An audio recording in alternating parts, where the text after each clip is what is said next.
సహకారంతో అమలు చేసేయడానికి రాష్ట్ర ప్రభుత్వం కృతనిశ్చయంతో ఉంది. ఈ సంవత్సరంలో ప్రభుత్వం బయోడైవర్సిటీ మేనేజ్మెంట్ కమిటీలను పటిష్టపరచడం, పర్యావరణ అవగాహన మరియు శిక్షణ కార్యక్రమాలను చేపట్టబోతున్నాం. అంతేకాకుండా తెలంగాణ మత్స్య సంపద వైవిధ్యం, వెదురు పంటల సంరక్షణ మరియు పునర్జీవనం, చిత్తడి నేలల సంరక్షణకు సంబంధించిన కార్యక్రమాలు చేయబోతున్నాం.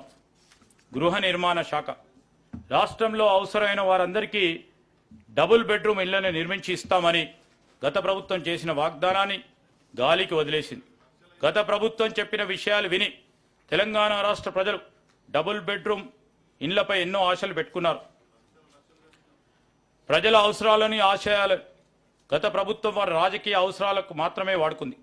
కానీ మా ప్రభుత్వం 6 గ్యారంటీలలో భాగంగా ఇంద్రమ్మ ఇళ్ల పథకం కింద ఇల్లు లేని వారికి ఇంటి స్థలం ఉన్న వారికి ఇంటి నిర్మాణంకి 5 లక్షల రూపాయల సహాయం అందించడానికి అవసరమైన కార్యాచరణ మొదలు పెట్టుతుంది. ప్రధానమంత్రి ఆవాస్ యోజన పథకం కింద పొందగలిగిన నిధులను గత ప్రభుత్వం వినియోగించుకోలేకపోయింది. అందుకోసమే ఇప్పుడు కేంద్రం నుంచి అత్యధిక నిధులు రాబట్టి వాటిని తెలంగాణ ప్రజలకి మరింత ఎక్కువ లబ్ధి చేకూర్చేలాగా వినియోగిస్తాం.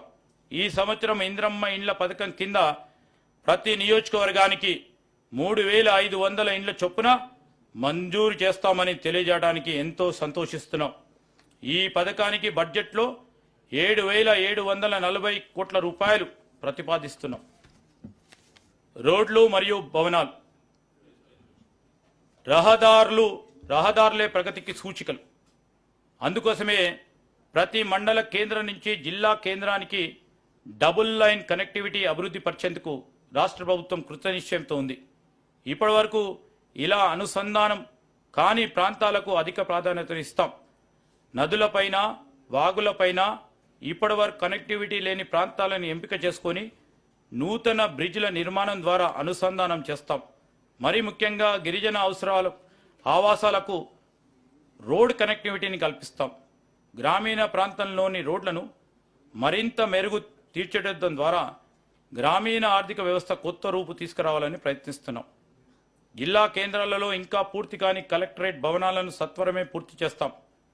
వివిధ శాసనసభ నియోజకవర్గ కేంద్రాల్లో గౌరవ ఎమ్మెల్యేల కార్యాలయాల నిర్మాణం పూర్తి చేస్తాం. రాష్ట్ర అభివృద్ధికి కీలకమైన రీజనల్ రింగ్ రోడ్ విషయంలో భూసేకరణకు అవసరమైన నిధులు కేటాయించి యుద్ధ ప్రాతిపాదికన పనులు పూర్తి చేసి ప్రజలకు అందుబాటులో తేవాలనేదే మా లక్ష్యం. నీటిపారుదల, నీళ్లు నిధులు నియామకాల కోసం కొట్లాడి